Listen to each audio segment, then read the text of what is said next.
This is exactly right.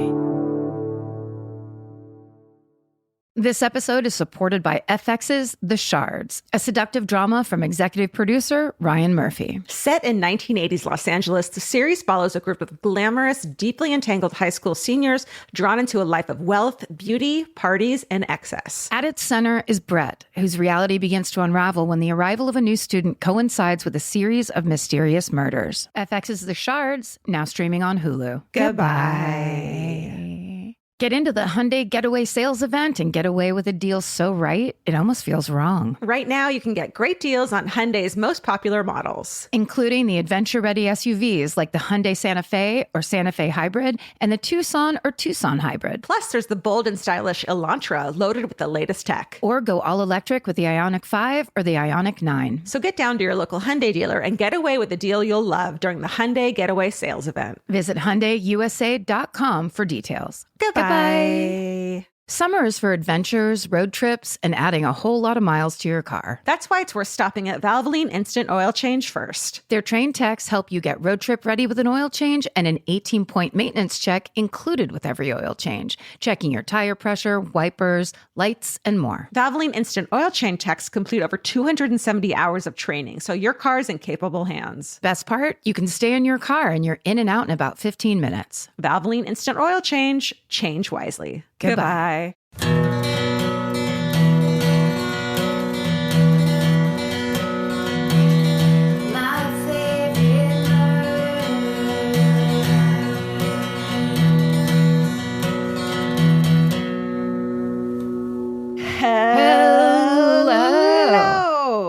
And welcome to My Favorite Murder. That's Georgia Hardstark. That's Karen Kilgariff.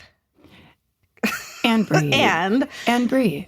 And breathe and sigh and think about what you've done. I hope you feel bad.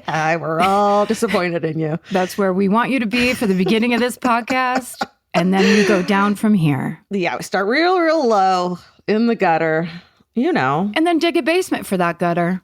That's right. Because we're there with you. We're all there together. Hey, man. Yeah. We really are. Who doesn't like standing water, you know? Just fucking... Down in the basement we dug? Yeah. Yeah. We're definitely getting gangrene out of this one, that's for sure. Okay, speaking of down and deep in the basement, Are you fucking watching or have you watched Baby Reindeer on Netflix? I have to say, I started it and I got to a certain point in the first episode and then I said, I can't do this with you right now. I will come back at a later date. That happened to me too. And my advice is to get to episode 4. Okay. So it's about a guy and it's a true story. And the actor is the guy who wrote the fucking story. Yeah. The one-man show, I believe. Yeah. His name is Richard Gadd. So he wrote it and it's about him being stalked by this woman and so much more than that. It's an actress that I love so much. She was in the David Mitchell, Robert Webb show Back. She's been in a million things. Yeah, I knew she was familiar. Jessica Gunning. Yeah, she's amazing. Yeah. Nava Mao is amazing. I mean, it's really well acted, but it's triggering. Really, really triggering. Yeah. Yeah. It's apparently, because I said that to somebody, I was like, I heard it's really good, but I had to dip. And then they were like, oh, it's just more tooth grinding after that. Like, that's the whole story. The thing for me, that the reason I almost stopped was I was like, he's just like totally leading her on. And why won't he like tell her, you know, like he was bothering me about why he wasn't. Yeah. I don't know. So we're just like, okay, let's just finish this episode. But the 4th episode is about some trauma he went through, and it explains a little bit about why he's letting things be the way they are. Okay. And it's so fucked up and dark. Don't watch it if you're in a fucking dark place. But I mean, it's so well done. And it's like Fleabag, but even hurtier. Oh, wow. Yeah. Yeah, I heard that it was kind of like the Fleabag rollout of started as an award-winning one-man show type of thing and then got developed into TV. So yeah. I'm definitely very interested. It's just not the best time for me. I think that's so thoughtful. What's the word? Like self-reflective, that you know that you shouldn't be doing that. Right. Yeah. My TV has to be, I'll just say it this way. I've gone into round 9 of Arrested Development. So I'm now seeing things that I'm not sure were ever there in the first place. I'm just like, am I hallucinating new scenes in the show? Because I'm enjoying it just as much as I ever have. Oh, it's a beautiful place to be. That's a lovely little... It's true, as you once said, as the kids now say, Delulu. But we got to just get through. We just got to get through at this point. Do what you can. Don't watch Saltburn. I watched that and it didn't do it for me at all. That's not the one. Well, Saltburn certainly isn't going to be doing any mending, internal mending. That's going to be ripping some things open. Yeah, for sure. Got anything? Speaking of ripping things open? Here's the one thing I do have to tell you about, Georgia. Yeah. So there's a woman on TikTok who tells the story where during COVID lockdown, she saw so many conspiracy theories on the internet that were just crazy that she started going on and like arguing with people almost like sarcastically of like, you know, she would say, this is the example she gave, that if somebody would say they believe the moon is hollow, she'd go, oh my God, you believe in the moon? And that was kind of her, because she's a research person. She's a historian, I believe, if I'm remembering correctly. The name on that account is Kiki Sheer Genius or at Sheer SCHIRR Genius. But then she's like, I want to make up a really good conspiracy theory. So she remembers, because she's, I guess, an art historian, and she remembers that Edgar Degas hated women. He's the guy that painted all the ballerinas and did all the sculptures of like ballerina girls. Yeah. And she comes up with this theory, Edward Degas is Jack the Ripper. But the more she looks into it and the more she is investigating it, the more it seems like she's actually right. And so she's like, yes. And she's basically, now that everyone is going crazy for this theory, she goes, I don't like true crime. I don't, this isn't something I'm interested in. It's just that once I started looking into it, I can't look away because things are lining up. Ooh, I love it. And the idea that you have to see it. It's so good. Okay. So wait, is there like a hashtag? Is it like the theory that Degas is the Ripper? It's her personal theory. You're not really on TikTok anymore. I'll keep you updated as she keeps us updated on this theory. Appreciate you. Should we talk about our network? Yeah. Let's do it. We have a podcast network. It's called Exactly Right Media, and you should listen to all the podcasts on it, please. That's right. We picked the good ones. Yeah. And we'll talk about them now. For example, please join us in congratulating Bridger Weiniger, who this week marks his 200th episode of I Said No Gifts, which is insane. Yeah. Insane. So to celebrate, his guest is the iconic comedian Maria Bamford. Oh my God, that is going to be incredible. Epic. Couldn't love her more. And then on Parent Footprint, Dr. Dan, my cousin Dr. Dan, is speaking with journalist and podcast host Elise Lunan. Elise is the author of New York Times bestseller, On Our Best Behavior, The 7 Deadly Sins and Price Women Pay to Be Good. So make sure you check that out. And make sure to be bad. Also, on the next episode of The Butterfly King, which is out today, the host Becky Milligan realizes she has to revisit King Boris's autopsy, and new evidence brings her shockingly close to solving the mystery of the death of King Boris of Bulgaria. There's only one episode left in this series, so get in there if you haven't listened to it and binge it now. It's such good podcasting. And this is a really exciting announcement. At long last, we are so thrilled to tell you that hot dog merch is now available. Oh! Yay! It's in the Exactly Right store. Listener and artist Sammy Gorin designed it, and we have a t-shirt, a muscle tee, an enamel pin, and an apron for all your summer grilling needs. Go look at this design. It's freaking epic. It's so good. Everybody that works here at Exactly Right with us, Alejandro, who produces the show, is excited. Yeah. Aaron Brown, who makes the merch, is excited. Everybody's talking about this hot dog merch. It's so, we're all ordering it. Like, I think there's people, we get on meetings now to talk about other stuff, and people are like, oh, I ordered my hot dog shirt today. Like, oh my God. It's a buzz. Way to go, Sammy Gorin. Yes, thank you, Sammy. Yes, so visit exactlyrightmedia.com to check it out and get yours today. Today.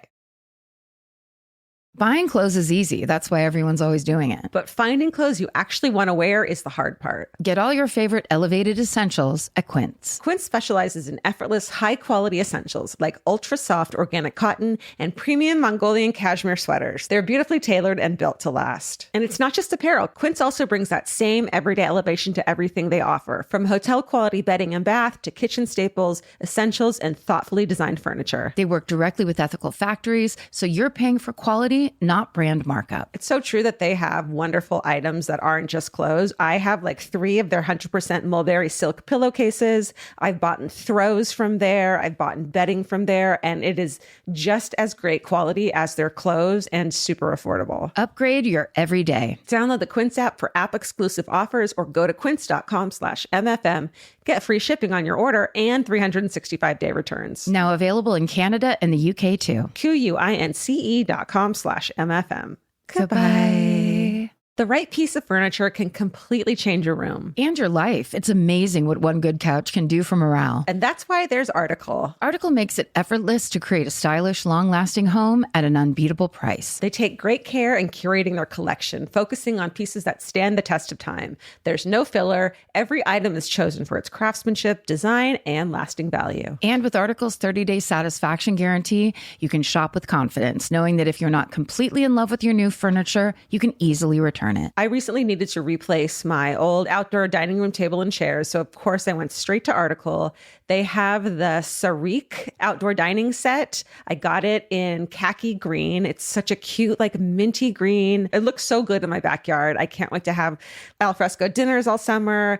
You know, we can carve pumpkins on it in fall. It's so beautiful. Article knocked it out of the park once again. Article's offering our listeners $50 off your first purchase of $100 or more. To claim, visit article.com/murder and the discount will be automatically applied at checkout. That's article.com/murder for $50 off your first purchase of $100 or more. Goodbye. Some flavors will always make you smile. And with Kachava's new cinnamon French toast flavor, you can enjoy the taste of your favorite childhood breakfast without the sugar crash. Kachava is an all-in-one nutrition shake that comes in so many delicious flavors, including the brand new cinnamon French toast. It's made with real cinnamon bark for the richest, deepest, most authentic flavor. And just 2 scoops provide complete nutrition your body craves with protein, fiber, greens, and so much more. Kachava provides clean nutrition to fuel wherever your day takes you. No fillers, no nonsense. Okay, the Exactly Right Media office has all become obsessed with Kachava because they keep sending us these amazing boxes of all the flavors, and everyone kind of fights over it now. So we got this new flavor in,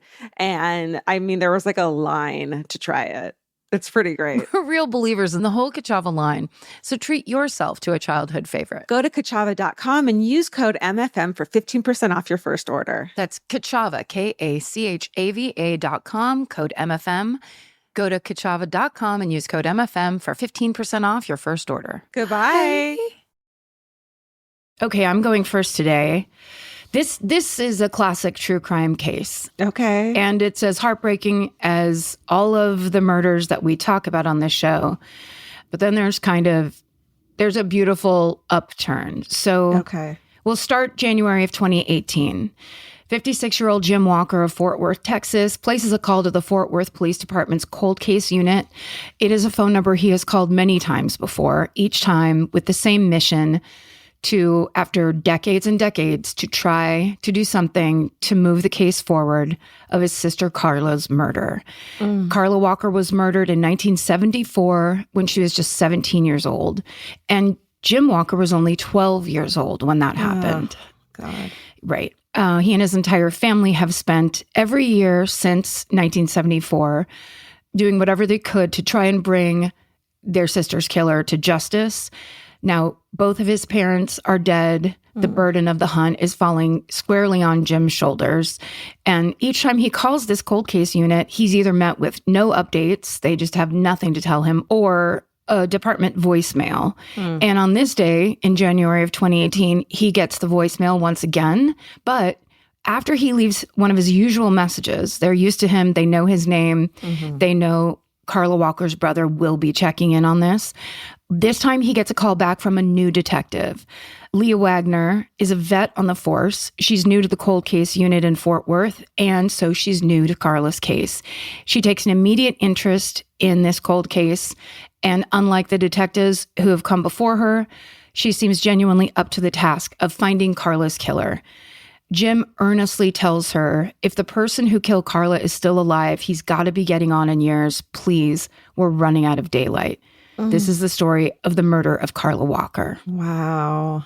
So you'll be happy to hear that one of the people we're probably the biggest fans of, Skip Hollandsworth, who is a journalist out of Texas, who we from the very beginning have thoroughly relied on his journalism and the stories that he brings to the page to be able to talk about especially cold cases. And the old cases, he mostly reports about the ones in Texas.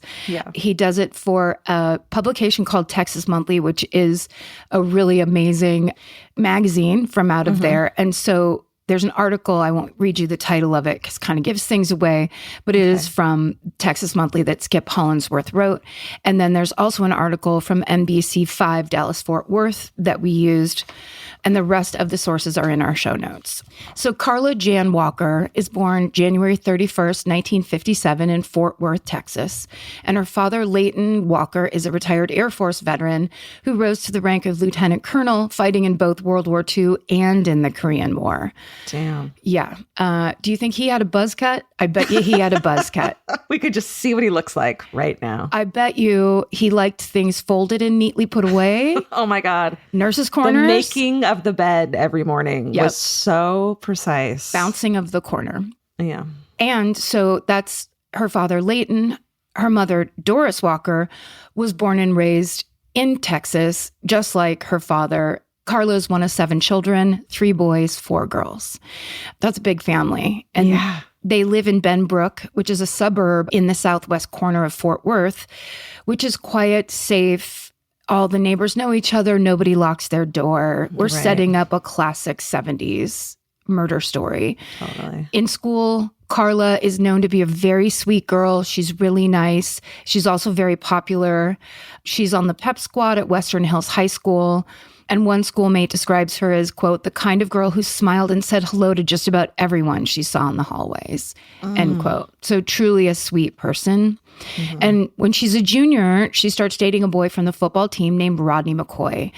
They're in love. They plan to both go to Texas Tech University after they graduate, and Carla hopes to marry him. It's true teenage love. So on the evening of Saturday, February 16th, 1974, Rodney arrives at the Walker house to pick up Carla and take her to the school's Valentine's Day dance. He gives her a corsage, and they drive off in Rodney's mom's car. So classic, high school. And she's 17. She is 17 years old. Just a baby. She's a junior.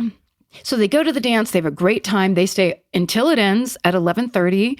And then they get a couple friends to go cruise the main drag with them, which in Fort Worth is Camp Bowie Boulevard. They make a couple stops along the way. They go to Taco Bell. They also go to a place called Mr. Quick Hamburger. Not the catchiest name you've ever heard. So obviously they're just doing some teenage hanging out. Then Rodney drops the friends off. And then Rodney and Carla get to be alone. So sometime around between midnight and 12:30, Rodney stops at the local bowling alley, which is the Brunswick Ridgelea Bowl, so that Carla can run in and use the bathroom. So she comes back outside, and then they start kissing. And at one point, Carla leans back against the passenger door. Suddenly, the passenger door flies open, and there's a tall man with short brown hair wearing a vest and holding a gun. And he just starts beating Rodney over the back of the head with the butt of his pistol. Rodney is coming in and out of consciousness. The man drags Carla out of the car and says, "You're coming with me, aren't you, sweetie?" Oh my God. Yeah. So before Rodney passes out entirely, he hears Carla say, "Go get my dad." So when Rodney finally comes to, it's 1 a.m. He's sitting in the driver's seat. So he just races over to the Walker's house. He jumps the curb. He basically lands in the Walker's front yard, runs up to the front door, bangs on the door. Leighton and Doris are having family game night at the moment when they hear the knocking. So Leighton goes to the door, and he finds Rodney bloody and panicked. Carla's siblings, Cindy, who's 18, and of course Jim, on this day, is 12. They're watching TV in the living room. They hear Rodney yell, "Mr. Walker, they've got her. They're going to hurt her bad." So Leighton grabs his pistol, drives out to the bowling alley to look for Carla while Doris stays home and calls the police. Police show up soon after. They begin investigating the scene there in the bowling alley parking lot. They find Carla's purse and a magazine clip that fell out of the attacker's gun, or they assume did, when he was beating or pistol whipping Rodney. Carla's, of course, nowhere to be found. So the Walker family and the police search until dawn for Carla. There's a ground search with people walking around, but there's also police searching by helicopter, which that kind of struck me in 1974. Yeah. Seemed kind of like Fort Worth kind of really fell into action there in a way I don't know if they do anymore overall. That quickly, at least, yeah. Right. Yes, exactly. Just like trusting that this is actually what's happening and then they need to take action right now. So the following Monday at school, which is February 18th, 1974, the detectives go into Western Hills High. They start interviewing kids, asking if they have any information that could help this case. They also look through photos that were taken at the dance to see if they could find any clues. Neither of those avenues of investigation turn up any leads. Then about 2 days later, 2 police officers are searching for Carla on foot around Benbrook Lake, which is around 5 miles southwest of the bowling alley where she was taken. And they see a culvert, which is the concrete passageway under roads where water goes through. Yeah. They decide to search that culvert. Right. And inside they find 17-year-old Carla Walker's body.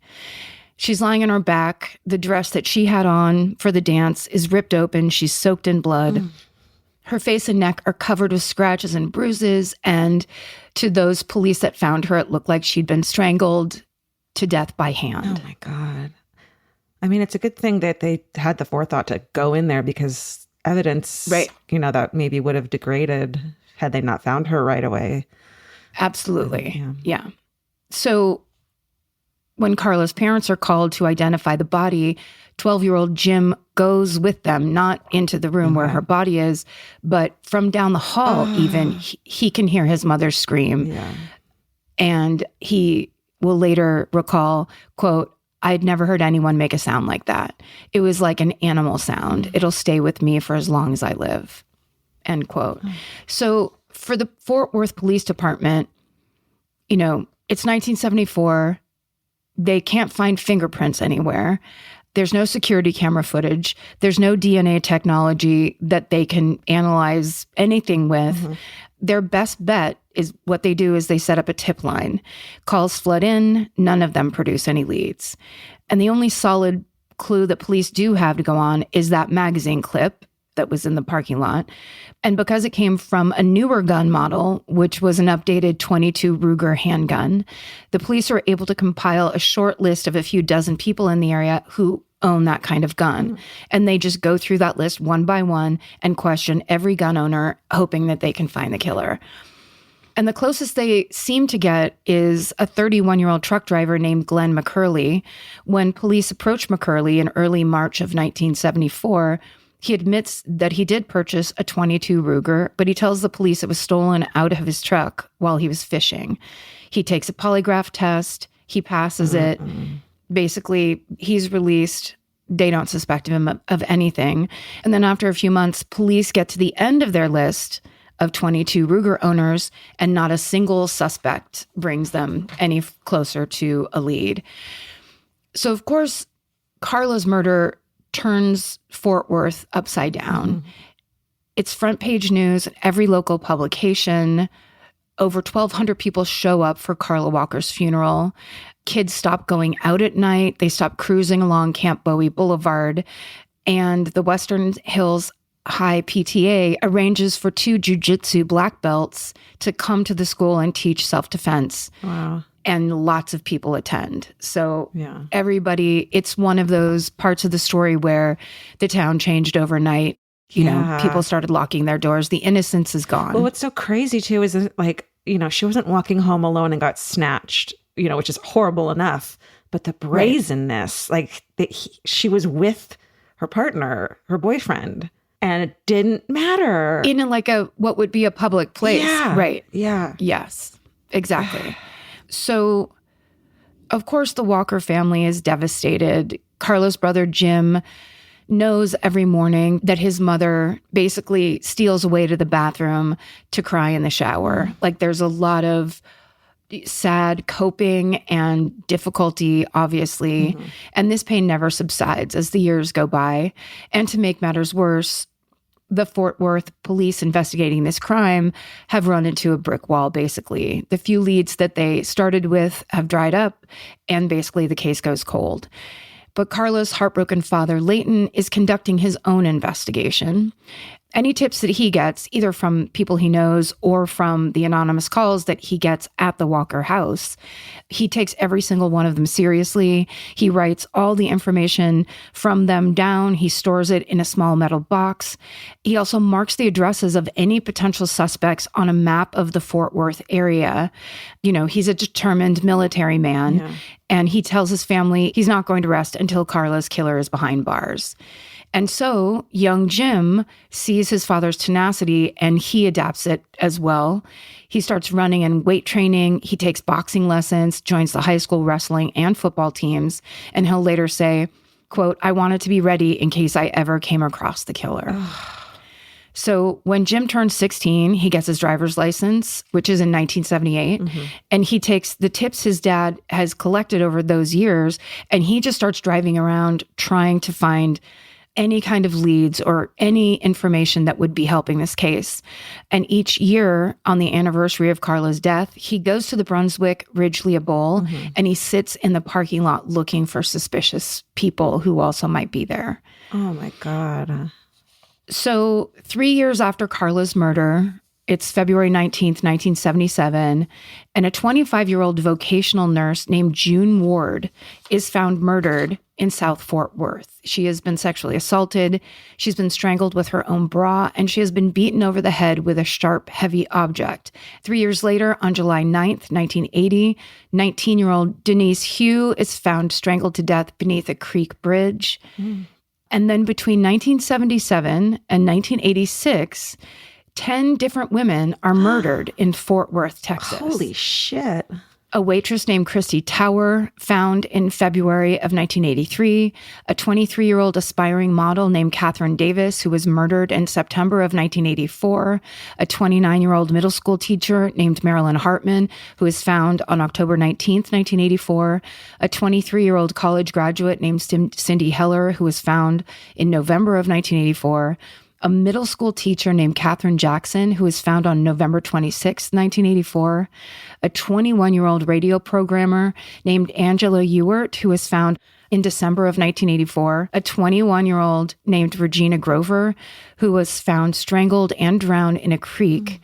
And her boyfriend is also found beaten to death in his own bed. Whoa. And finally, a Jane Doe, who was found wrapped in a blanket on a hillside on November 24th, 1986. Oh my God, promising young women. Jesus. Devastating. Devastating. And the worst part, I think, is, so of course the citizens of Fort Worth are in a panic over the prospect of that there's a serial killer in their city.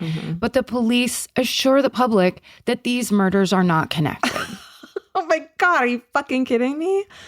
What? Yeah.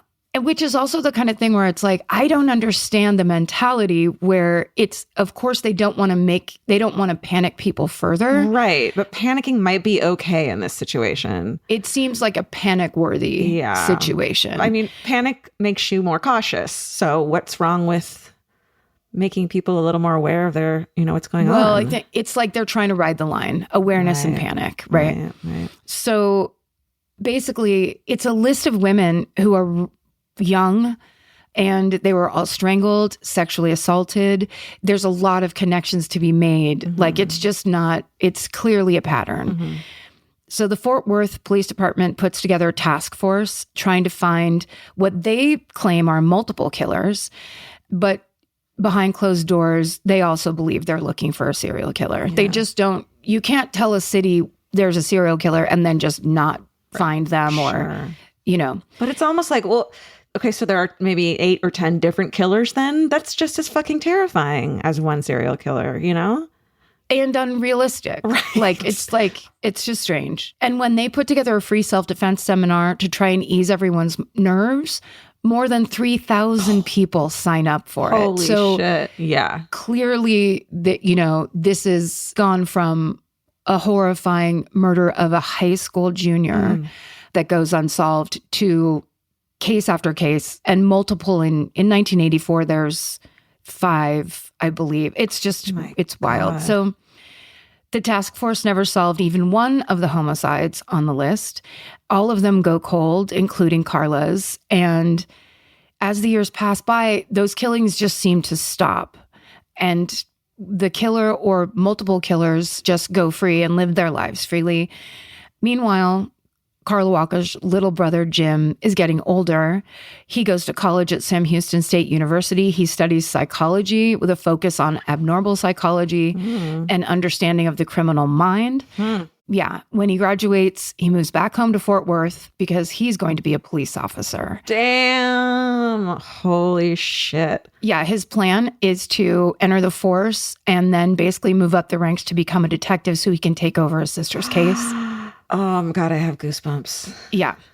But as he's in school for that, he goes into arms training, and that's where he learns he has a congenital eye condition, so he cannot become a police officer. And he has to leave the police academy. So he gets a job in security, but he has no less determined on his own plan to hunt for this killer. He's just not going to have the inside advantage, which, there doesn't seem to be an advantage at this point. So in 1987, Leighton Walker passes away from a heart attack. So Jim takes his father's notes from that metal box where he was collecting them all those years, and he begins to comb through them again and again, trying to pick up where his dad left off to see if there's any old clues that have been overlooked. Then in 2015, Carla's mother, Doris, passes away. She had Alzheimer's. But before she dies, Jim promises her that he will keep up the search to find Carla's killer.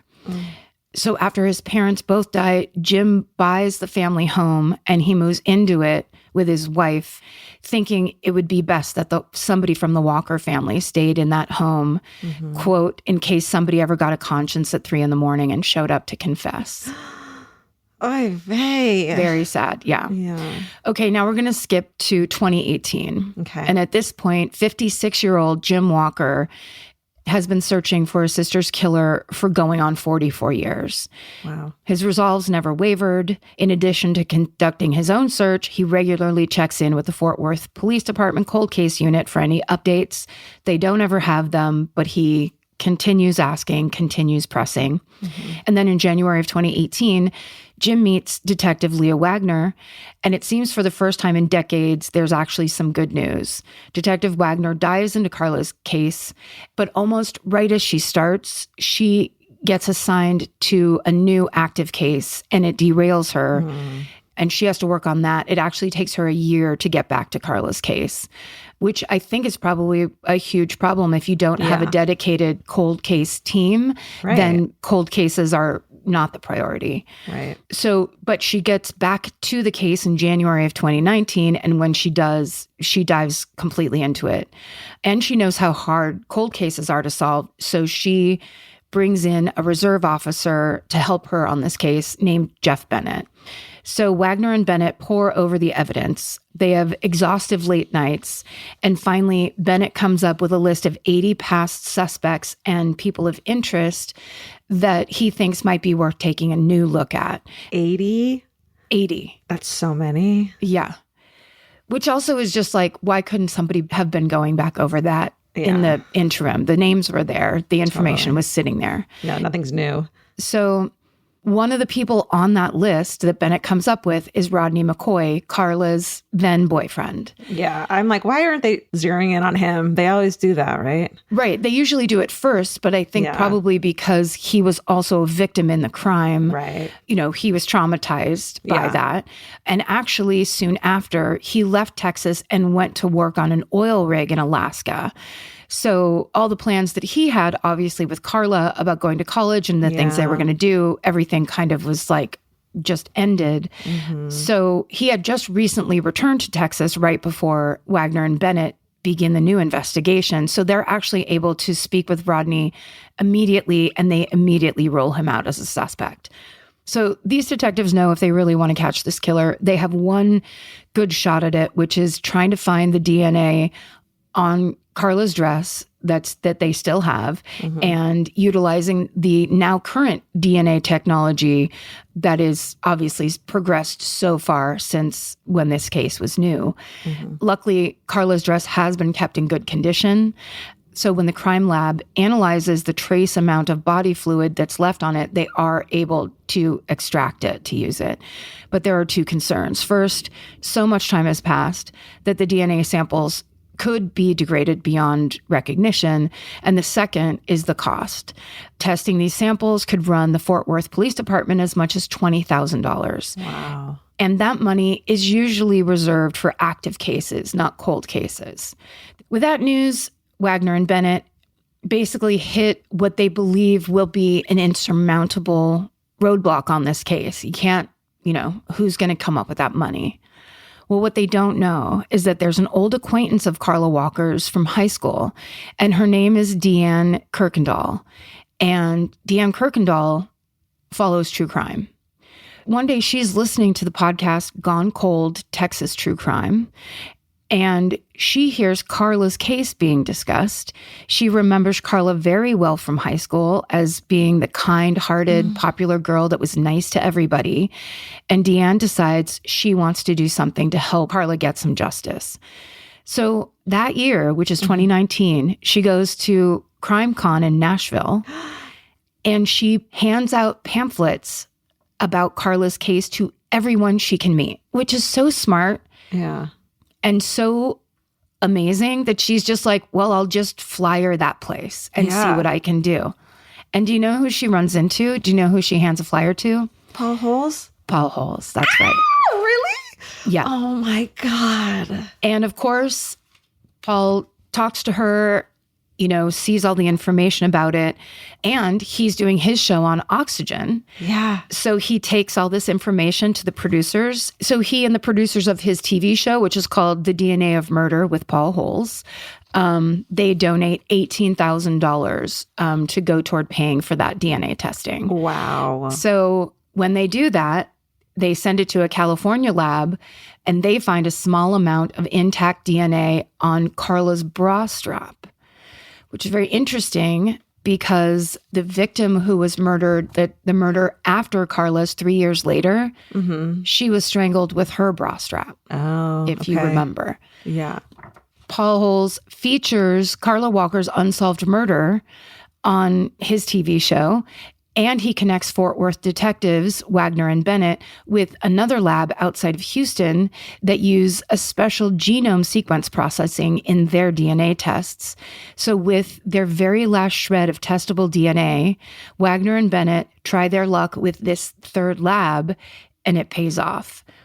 The lab's able to make a connection with that DNA to a family with the last name of McCurley. So Bennett goes back, scours through his files, searching for that name, and he finds it, Glenn McCurley, the truck driver who police spoke to in 1974, the one who claimed his Ruger was stolen from him. Right. They run a background check on McCurley. They don't find much. He stole a car when he was 18, but other than that, his record is clean. He and his wife had settled in West Fort Worth in 1972. He's regarded by his friends and neighbors as generally a good guy.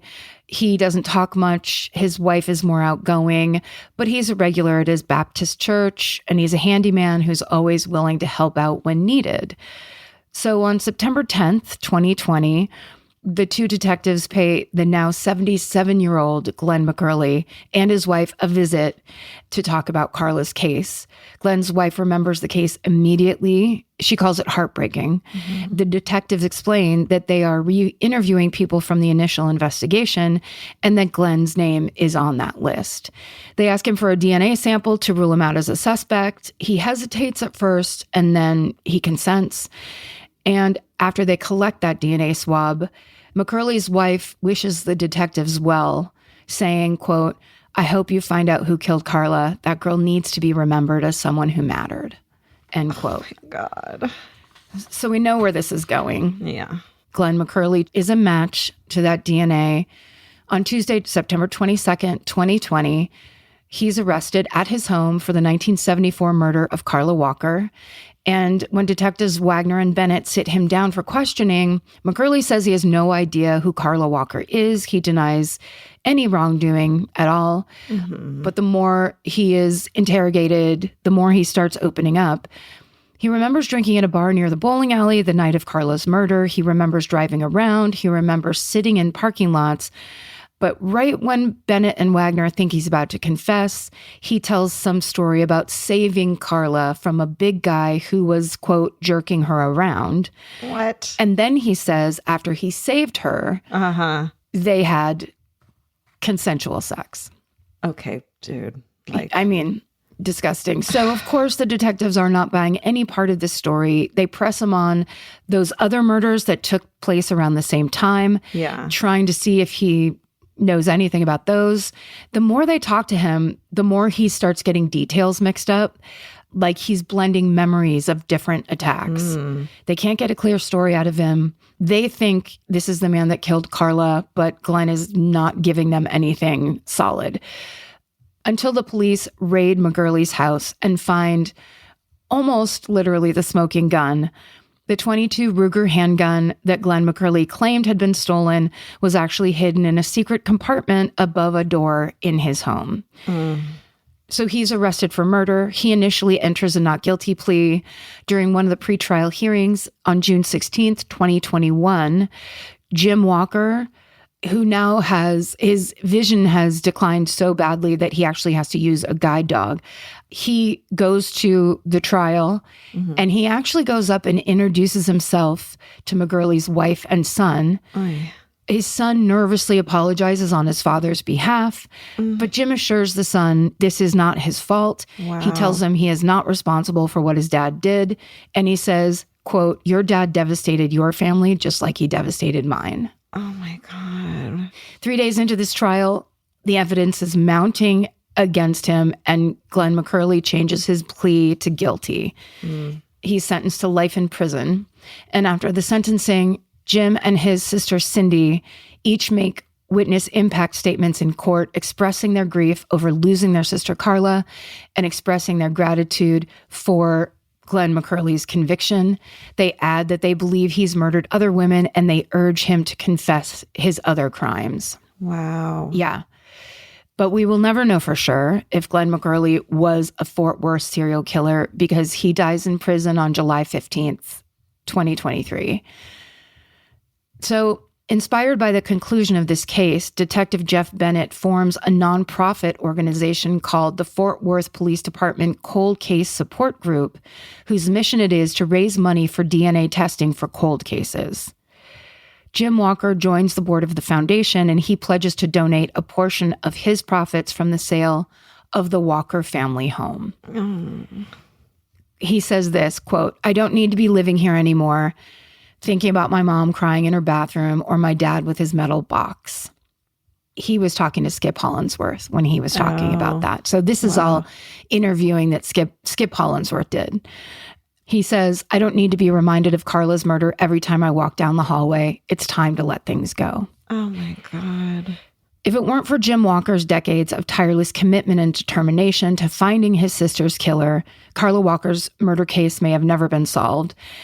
Now he's got the closure that he's always wanted, and through his own foundation, he plans to bring closure to other families going through the same thing that his family suffered through. And that's the story of the murder of Carla Walker. Oh my God. I want the other DNA tested. Those 10 other women? Right? I mean, what are police budgets for if not paying for the cases they didn't solve the first time around? Right. Nobody should have to fucking fundraise to have the money when they're buying themselves tanks. They're buying themselves military equipment. Yeah. Yeah. Wow. That's insane. Yeah. Crazy. Wow.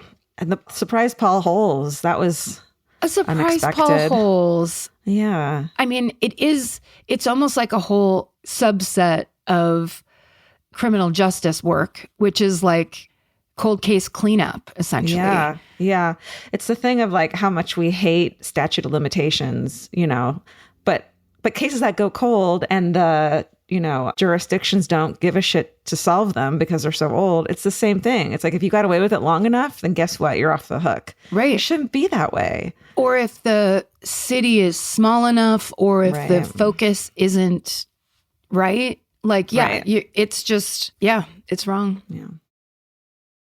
Capture your favorite summer feeling with Pandora Jewelry. Discover a collection inspired by the sunshine, freedom, and unforgettable moments that make the season so special. Whether you're planning a weekend getaway, gathering with friends, or simply soaking up every sunny day, Pandora Jewelry offers meaningful pieces designed to celebrate your unique story. From sun-kissed metals that catch the light beautifully to personalized pieces ready to be engraved with your summer mantra, every detail is crafted to help you express yourself with confidence and style. Explore charms, bracelets, rings, necklaces, and more, thoughtfully designed to complement every adventure and occasion. Each design moves with you, from beach days and road trips to rooftop dinners, golden nights, and every memory in between. Layer your favorite looks, mark life's meaningful moments, and create lasting reminders of a season you'll never want to forget. Find the pieces that reflect who you are and where this summer takes you. Shop Pandora Jewelry's new summer collection in-store or online at pandora.net and let your summer unfold. Goodbye. Summer means a whole new world for your feet. They're walking more, sweating more, and going barefoot all day long. For summer feet that need real comfort, there's Bombas. Bombas has a whole line of sport-specific socks for golf, yoga, the gym, and every kind of runner. They also make soft, supportive compression socks that are especially great for summer travel. Bombas sandals and slides are made from super lightweight, cushy, waterproof EVA foam, so they feel incredibly comfortable. And the best part? For every item you buy, Bombas donates an essential clothing item to someone facing housing insecurity,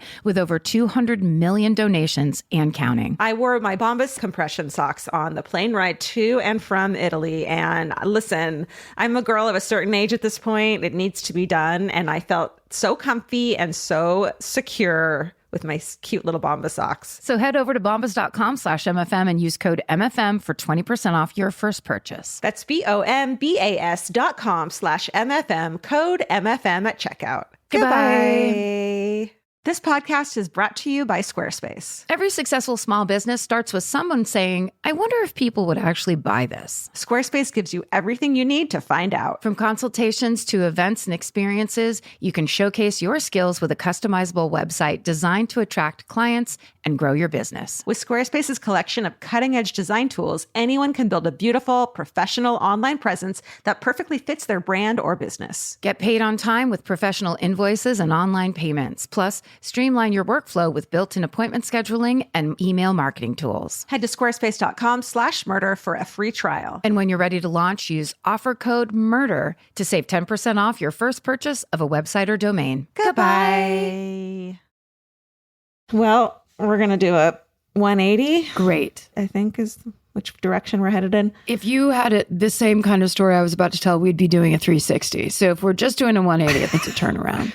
We're just turning around and walking in the opposite direction. Listen, I took geometry twice, sophomore and junior year. So AMA. That's more than I did.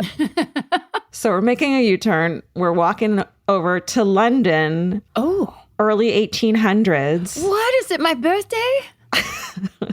It's during the Industrial Revolution. Today I'm going to tell you about the London beer flood of 1814. Oh, yeah.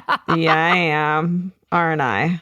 Yes, I am. Yes, you are. I agree that you are. So almost as soon as this accident happened, this beer flood, it was, of course, the butt of jokes. But like other industrial disasters that we've covered on the show, like you covered the Boston molasses flood in episode 144, people actually died, and it's a pretty tragic story. Yeah. So the main sources I use for the story are several 1814 news articles from the London Morning Chronicle and the Morning Post, a blog post by beer historian Martin Cornell, and an episode of the engineering comedy podcast, Everything's a Spring. And the rest of the sources are in the show notes. So here we are, Karen. It's a late afternoon on October 17th, 1814, your favorite year. One of the greats. We're in London's St. Giles Rookery.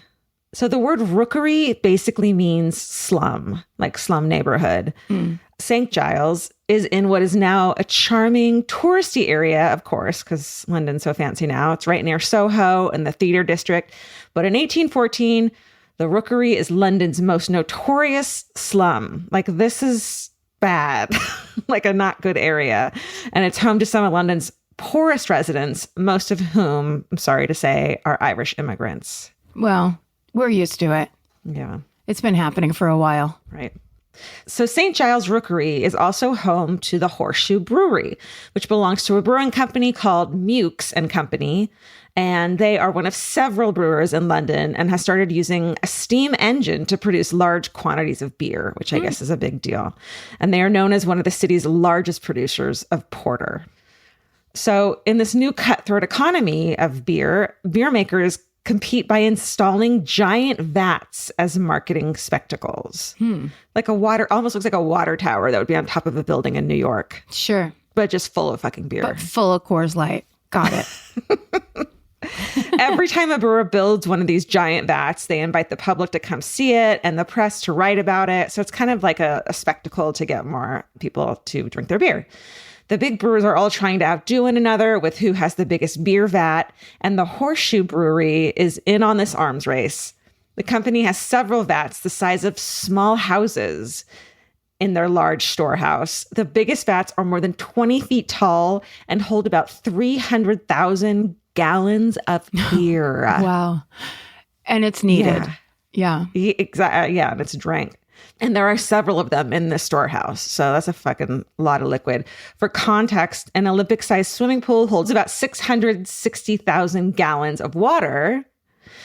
So there's probably more liquid than that in the Horseshoe Brewery storehouse. Wow. I love a nice comparison because then we get to picture an Olympic-sized swimming pool filled with like Guinness. And it's that's such a fun mind experiment. Take a dive. Get in there. So the storehouse backs up against a pub called the Tavistock Arms, and the pub's backyard is bound on one side by the storehouse's brick wall. The wall is about 20 feet high, 60 feet wide, and 22 inches thick. And on the afternoon of October 17th, a 14-year-old servant at the pub named Eleanor Cooper is standing under that wall scrubbing out pots. Oh. As you did back then. Yeah, it's pretty sad. Directly behind a different side of the storehouse is a very narrow street. It's more like an alley. It's called New Street, and New Street is full of dilapidated tenement buildings. One of New Street's residents is a young woman named Mary Banfield who lives in a first-floor apartment. That afternoon, she and two of her children are sitting in their apartment having their tea, which is like an early dinner. Downstairs in that same building's basement floor, there's an Irish wake in progress. Tragically, the wake is for a 2-year-old boy, and it's unclear how he died, but it's a poor neighborhood in London in 1814, so probably from some kind of illness. Among the mourners is the boy's mother, a 40-year-old woman named Anne Saville. There's also a 30-year-old woman named Mary Mulvey, and she's there with her son, a 3-year-old named Thomas. There's also a woman named Elizabeth Butler, who's in her 60s, and one named Elizabeth Smith, who's 27. So they're all at the wake of this poor 2-year-old boy. In another house nearby on New Street, there's a 3-year-old named Sarah Bates. Not much is known about what she's doing in the afternoon of October 17th, but if history tells us anything, she's working, probably. A 3-year-old? Yeah. She's tending bar. Right. George Crick is the clerk at the Horseshoe Brewery. He's worked there for 17 years, and he's the most senior person who was on site at the time. At 4:30 in the afternoon, workers tell George that one of the beer vats is having an issue. Here's the description from an article in London's Morning Chronicle about this particular vat. Quote, the height of the vat was 22 feet. It was filled within 4 inches of the top and then contained 3,500 barrels of beer, which was 10 months brewed, end quote. So if you think of the little barrels that they roll into the bar in like a keg, if you think of 3,550 of those barrels, all that liquid is in one of these vats. Yeah. I cannot understate the amount of liquid. There is a lot of beer held in this. Yeah. What is a 2-story vat? Yeah. The vats are made of wood and are secured by iron hoops like giant barrels, but instead of one hoop on each end, there are about 20 of them going up along the whole vat. When George gets to the storehouse, he sees that one of the hoops on the vats has slipped off and fallen to the ground.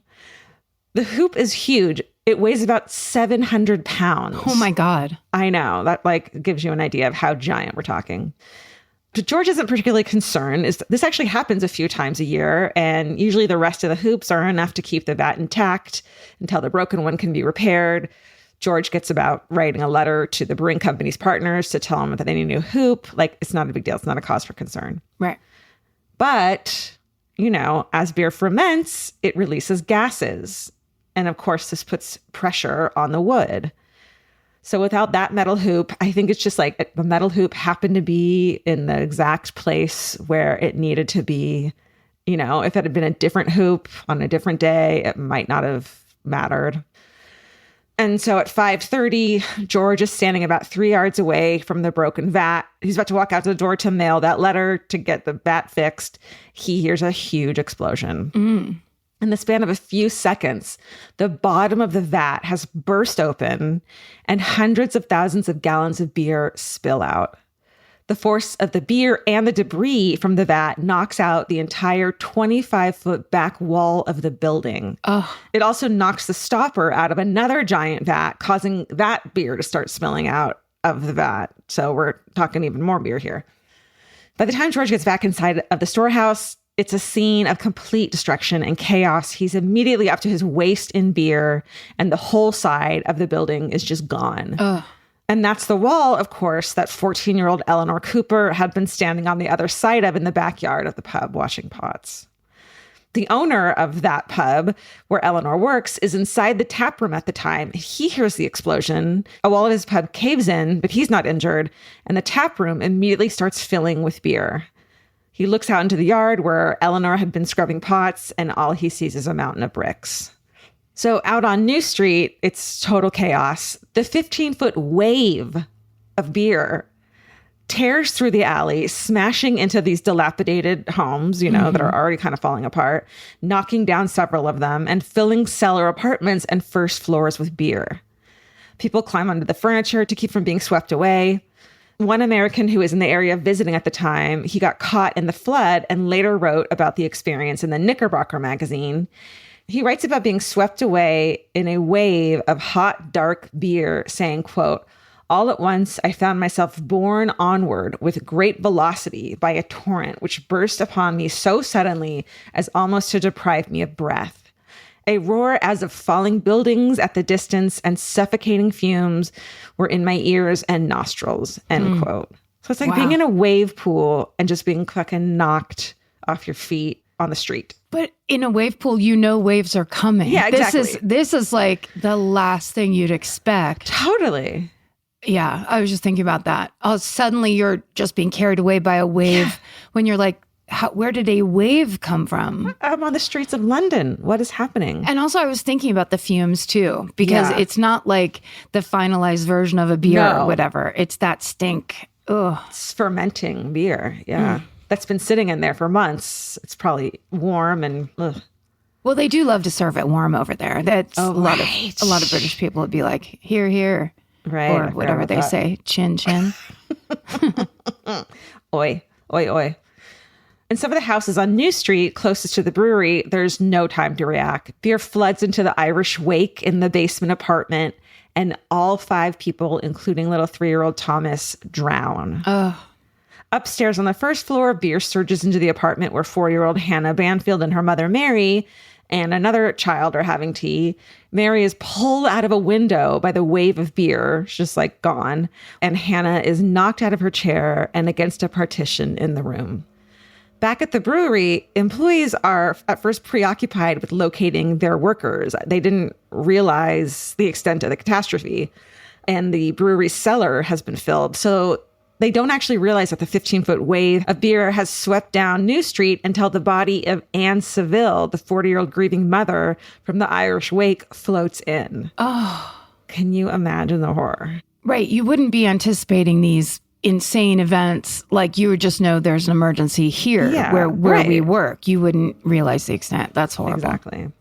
It's only then that the workers direct their attention outside of the brewery, where residents of St. Giles have begun their own search and rescue operation. Rescuers first start by trying to free Eleanor Cooper, the girl who was washing the pot, since they know exactly where she is.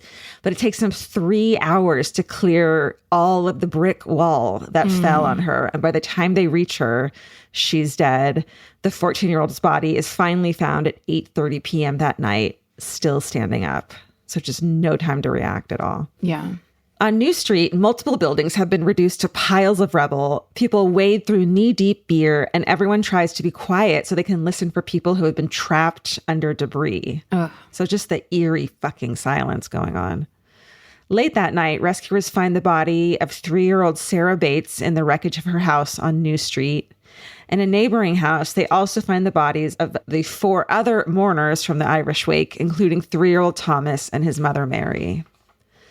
Upstairs, rescuers find the body of 4-year-old Hannah Banfield. The other young child, whose name and exact age are not mentioned, is found on a bed, nearly suffocated, but alive. Her mother, Mary, is also found alive outside on New Street, and both of them are brought to Middlesex Hospital, along with several other injured people, and everyone who's brought to the hospital survives. Wow. Yeah. So lots of accounts of the beer floods say that people from the neighborhood rushed out into the streets, filling pots and cups and bowls, with as much free beer as they could scoop up. So they made it into this like spectacle. You know what I mean?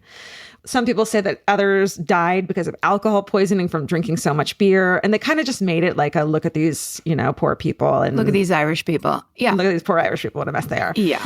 However, there's no mention of this in any of the newspaper accounts from the time. And given that most of the victims in the story were Irish and the discriminatory British press, they would have been very likely to have reported that if that had actually happened. And so most historians are sure that this isn't what happened at all. Right. Also, just for logic, it's like any liquid that washes down a street, by the time it gets to your house, that's not going to be delicious or not free of like tan bark and weird random shit. Right.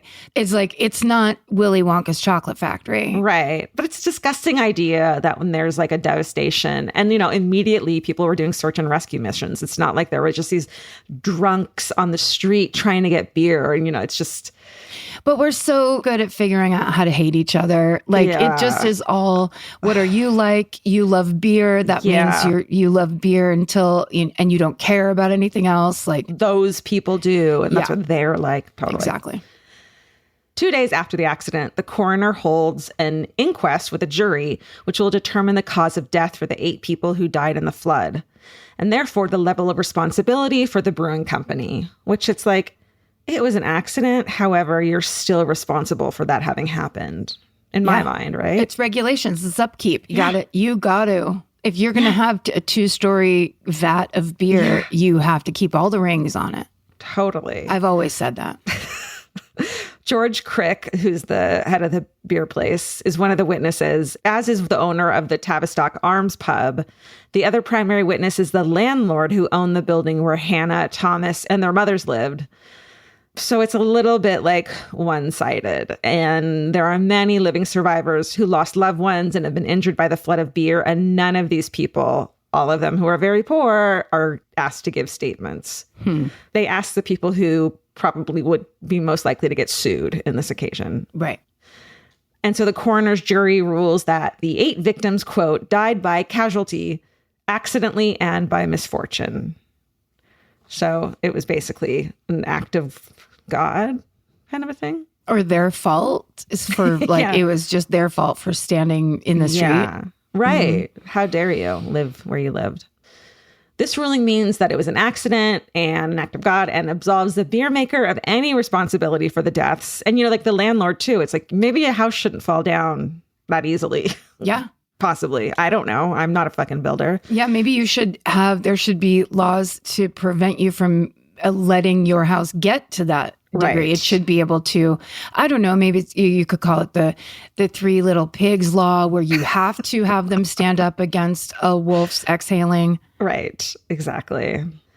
Still, the damage to the building and loss of beer cost the beer company about £23,000, which in today's money, it's 1.5 million pounds. I was going to say 1.3. Oh, wait. Oh, my God. So how many dollars is that? I don't know. We're not doing that. We're not doing that. We're not pretending like we understand inflation and like currently. I can't do dollars to pounds when I'm in that country actively doing it. Right. Okay, so 23,000 pounds back then is $2 million today. That's how much this accident cost the beer company. Wow. This lost revenue, without the ability to produce or sell any beer for a while, would be enough to permanently shutter Mukes and Company. Instead, Parliament votes to refund the taxes the company has already paid on that lost beer, giving them a bailout of about 7,000 pounds, which is about a third of what they lost. And so they're able to continue operating. And it's like, oh, help the big guy. They love to help the big guy, those government types. Yeah. Oops, you made an accident. Let's fix it. Right. Yeah. In the wake of the accident, brewers do change the way they store their beer, opting for concrete vats lined with metal instead of wood. Yay. The Horseshoe Brewery is rebuilt and operates in that same area until 1921. And it's actually the last brewery in central London when it finally closes. I think people realize that having a brewery in the middle of fucking neighborhoods is a bad idea. So they started moving them outside the big city. Yeah. The brewery far outlasts the St. Giles Rookery, so that like tenement neighborhood, the poor neighborhood, which is broken up and ultimately demolished in the second half of the 1800s. Right when Jack the Ripper was happening. Maybe. The Mukes Brewery Company stays in business, producing porter until the early 1960s. Although the outcome and the deaths are clearly awful, historians agree that it could have been much worse because the flood happened around 5:30. Had the flood happened later in the evening when the men and the older children would have been home from work and school, far more people would have died if there had been people in those pubs as well after work.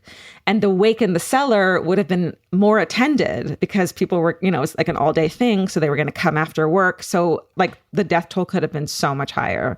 It's still obviously a tragedy. And that is the story of the London beer flood of 1814, which killed 8 people. Wow. Yeah, that is a really interesting point of like back then they were just kind of like, yeah, just put that gigantic business wherever in a in a residential community and let's just see what happens. Yeah, there's no like standards and practices, but let's just see how big we can get this thing that's going to hold liquid that ferments. Let's just do it. Yeah, let's see. It's almost like a contest with ourselves. Yeah. Things that cause huge waves in residential areas we don't have them as much anymore, and perhaps it's for the best. Yeah. Well, that was great. Yeah, thank you. Should we wrap up with our new recurring segment that we love so much? Yeah, it's called #What are you even doing right now? What are you even doing right now? You guys tell us what you're even doing when you listen to this podcast. What are you even doing right now? There it is. We needed it, and so I got it done. Hey gang, the episode draws to a close and Georgia and Karen ask, what are you doing while listening to stories of art heists and murders?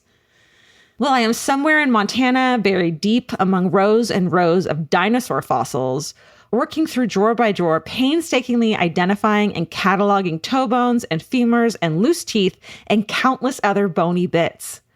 I'm currently stuck on a sickle-shaped claw about 5 inches long that belonged to a close relative of T-Rex called, and they wrote it out for me, thank you, Daspletosaurus, trying to decide if it came from the left or right hand. In my ear, Karen and Georgia discuss the lives and crimes of killers and victims, and around me lie hundreds of thousands of fossils and bones. I guess murderinos and paleontologists are alike in that way, both scrutinizing the losses of the past and asking, why did they die? What killed them? How did they live? And what does it all mean? A little existential, but never mind that. Just stay sexy and don't lose interest in the past because, and then it says, Smokey the Bear voice, only you can keep the stories of the dead alive. Best, Sophie, the paleobiologist, she, they. I have the perfect follow-up to that one. Okay. This is from I'm No Pint Okay, is what it looks like. Okay. And I believe it's from Instagram. And it says, listening to the pod while I eat leftover birthday cake for breakfast like a goddamn champion. We've done it again. That's it. I love it. Oh my God. That's so good. Those were great. Please tell us, what are you even doing right now? Any way you want. Tell it anyway. Long, short. Yeah. We love it all. Detailed. Yeah. Whatever. Not. Doesn't matter. It doesn't matter. It doesn't. We just appreciate that you're even listening right now. That's right. We love that you spend time with this podcast.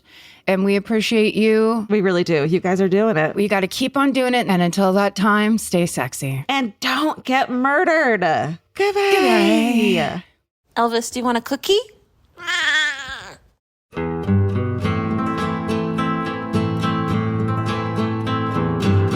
This has been an Exactly Right production. Our senior producer is Alejandra Keck.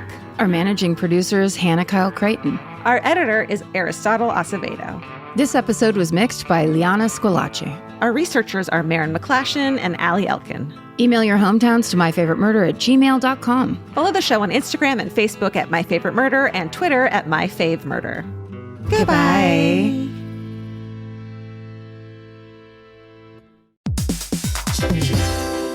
Hey everybody, here's the thing about other home security systems. They're all designed for after the window breaks, after someone's inside, after you get the notification, after the police come. SimpliSafe is the first system designed for before, stopping a break-in before it even begins. That's right. Unlike traditional security systems that only alert you after a break-in is already underway, SimpliSafe is designed to help prevent the crime before it starts. Their cameras can detect suspicious activity at the perimeter and alert live U.S.-based agents. Then SimpliSafe's agents assess the threat, intervene, speak through the camera to scare off the intruders, and call for 911 dispatch. That's right, and SimpliSafe has been protecting your world for 20 years, everybody. So celebrate their anniversary and save 60% on your new SimpliSafe system at simplisafe.com/stuff. That's 60% off, you guys, at simplisafe.com/stuff. Plus, when you order, write in our show name and the How Did You Hear About Us survey to let them know that we sent you. Don't forget, there's no safe like SimpliSafe. There's always a point in the day when your feet decide they've had enough. Luckily, there's Reef. You may know Reef for their ridiculously comfortable sandals, but they aren't stopping there. The women's Neptune has everything you could ever want in a sneaker. The Neptune is a lightweight, everyday slip-on shoe with a crush-back heel, so you can wear it traditionally or step on the heel and wear it like a slide. Lightweight, breathable, and easy to wear, the Neptune is the everyday shoe your feet have been waiting for. The Neptune makes me so freaking happy because my whole life I've been yelled at for crushing the heel of my foot. Because I want every shoe to be a slide, every shoe. And they actually make them that way. And it makes me so happy. Plus, they're super comfortable, they're light, and they're really cute. So check out the Neptune on reef.com and redeem 15% off your first purchase. Goodbye. The kids are back in school. Now it's your turn to head back to the beach. During Cheap Caribbean's Back to Beach sale, save $200 site-wide on vacation packages of 4 nights or more with code 200BEACH. Trade school drop-offs for beach walks, lunch boxes for beach bars, and your daily routine for adults-only relaxation. Use code 200BEACH and get more beach for less money. Book your beach vacay today at cheapcaribbean.com. Goodbye. Hey.